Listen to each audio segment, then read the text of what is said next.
Hello, welcome to Jewish Museum Milwaukee's Museum Moments. Today is Christmas Eve, and it's a day in which many of our members who are not Jewish have probably been working really hard to get here.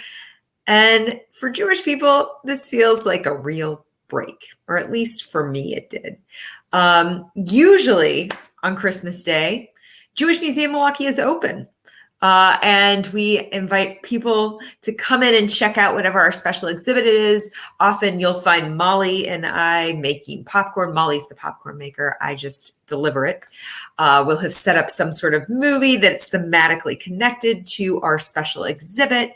And we'll be doing a whole day of kind of craziness in the museum.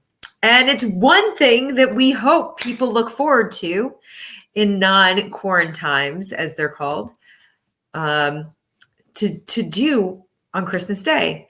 But there's a whole tradition, and it's an American, a kind of experience of Jews figuring out what Christmas means and how to observe Christmas. And these next two museum moments, we're really going to be exploring that. Christmas is really a pop culture kind of moment for Jews. And in fact, these are two of my favorite kind of icons of Jewish Christmas, as it were. One is Christmas Time for the Jews, which was on Saturday Night Live. And they actually had Darlene Love sing this kind of fabulous claymation song. It's a little, I will say, risque, so be forewarned, but it's funny and it gives this sense. And the other side of this is South Park's has its longstanding I'm a Lonely Jew on Christmas. And I think that there really was this sense in the 90s and early 2000s of kind of a sense of exploring what it meant to be a Jew on Christmas. But for Jews on Christmas, there are generally two big things that we're doing: movies and Chinese. And we're going to get to that. But before we do, I wanted to explore the question of a Christmas tree.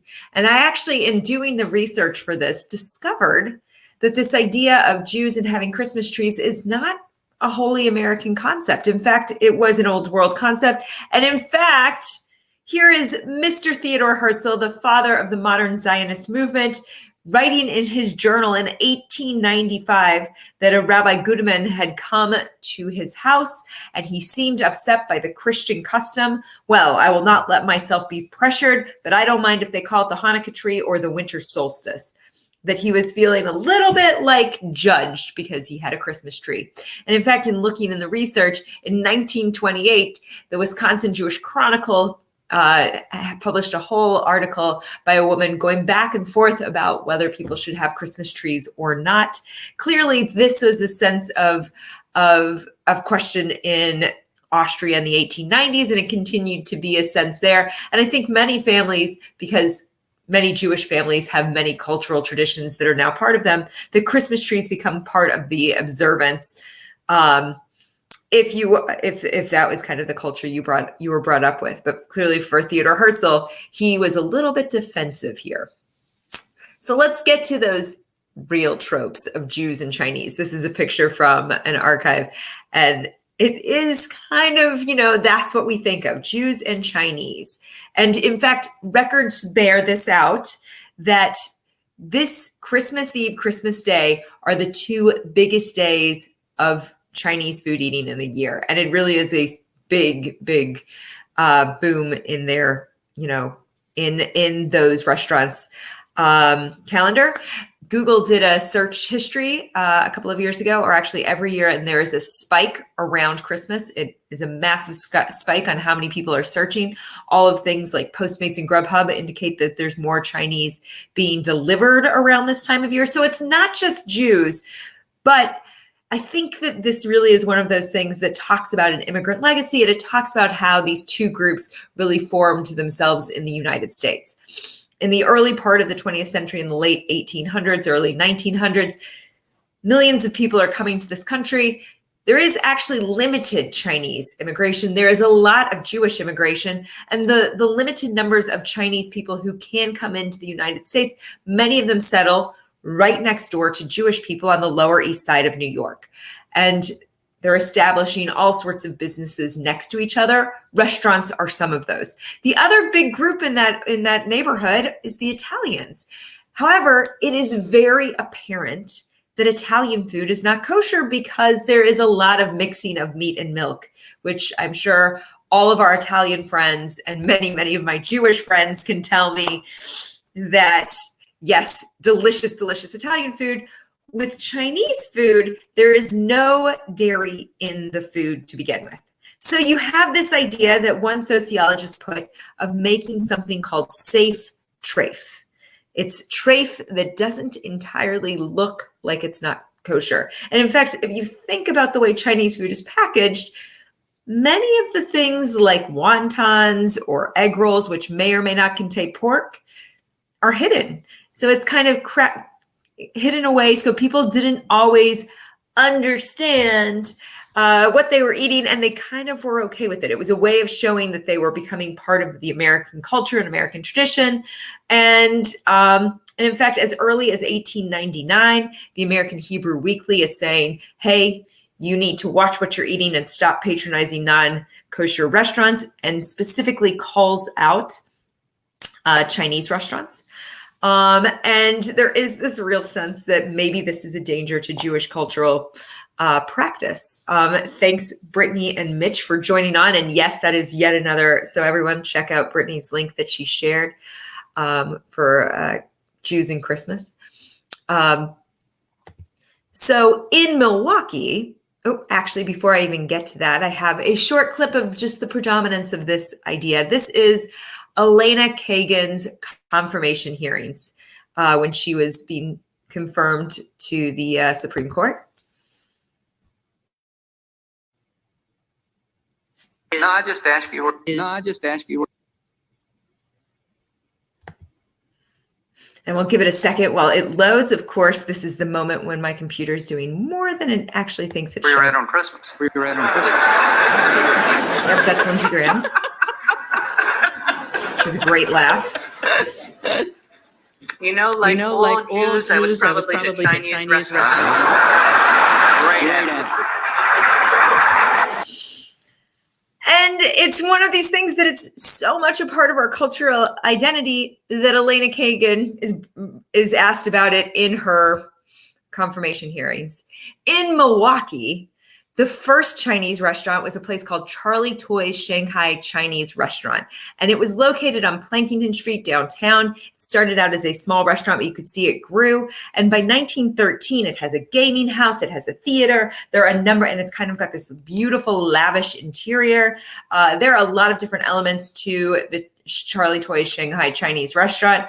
In addition to all of these pieces, he is Charlie Toy, who had come to Milwaukee in the 1880s and kind of built a small empire for himself. The Milwaukee Journal compares him to, they call him a Chinese Rockefeller. So the business grows and grows and grows. The building is torn down in the 1940s and moves to another location. And actually, the restaurant is open until the early 2000s. But this might have been the first place that Jewish Milwaukeeans were introduced to Chinese food. And again, it's on Plankington Avenue downtown, so not so very far from the historic Jewish neighborhoods around the Haymarket. And really, Chinese food was seen as that kind of early acculturation into kind of broader ethnic identification because there was that sense of comfort. So if we're talking about Chinese food, we also have to talk about movies. Every year, many, many movies come out on Christmas Day. So clearly it's not just Jews who are going out to see a movie. But this also goes back to that kind of early immigrant roots that in the early part of the 20th century, as Nickelodeons and, those kind of early film those early movie theaters were opening, that this would be an escape you would take on your not working days. And this was a day in which people are off. So why not go to the theater? And in fact, the Yiddish theaters in the city of New York would make sure that they were premiering a new play on Christmas Day because it was such a big attendance day for them. These are 3 historic Milwaukee theaters. And I'm guessing, based on location, these were downtown near Wisconsin Avenue, that they might have been patronized by Jewish customers. in the early part of the 20th century. So throw it up there, what your traditions are, how you observe Jewish Christmas, as it were. What's exciting to you? What's your favorite Chinese food? What's the favorite restaurant that you all go to? And this year, of course, everything's a little bit different. I mean, in a normal year, you go into any Chinese restaurant and know that you're likely to run into a bunch of Jewish people, whether you're picking up or eating in. And this year, probably, I'm guessing takeout is going to be a pretty popular idea, but so many of those, and so many of the movies are streaming now online, so you can just watch them at home. But hopefully next year we'll be back into kind of those public spaces, and we hope that next year you'll join us at Jewish Museum Milwaukee on Christmas Day to celebrate the idea of Jewish Christmas with us. As always, I want to thank our tremendous sponsor, Robin Cohen, for helping us with this. Oh, Mitch says King's Walk, where they do have vegetarian hot and sour soup. And if you want to know more about Jewish Museum Milwaukee, go to jewishmuseummilwaukee.org. You can make a donation there. We appreciate all of your help in this difficult year. We have so appreciated all of the things that this community has done to sustain Jewish Museum Milwaukee in this time of COVID, and that we love that you've been able to interact with us and engage with us as we've been creating these traditions. My sister is throwing out there that one tradition we had in our family was that my parents would take popcorn to the hospital. They were physicians, so we always ended up on Christmas Eve, Christmas Day, wrapping the popcorn because it was a last minute thing in our house, and then watching the Disney Christmas parade. So again, enjoy your holidays.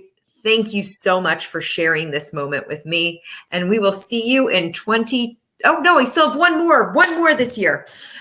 This Tuesday, I'm going to be talking to Dr. Amanda Rupenthal-Stein about why the Jews wrote so many Christmas songs. We're just really good at it, I think. Join me then. Thanks.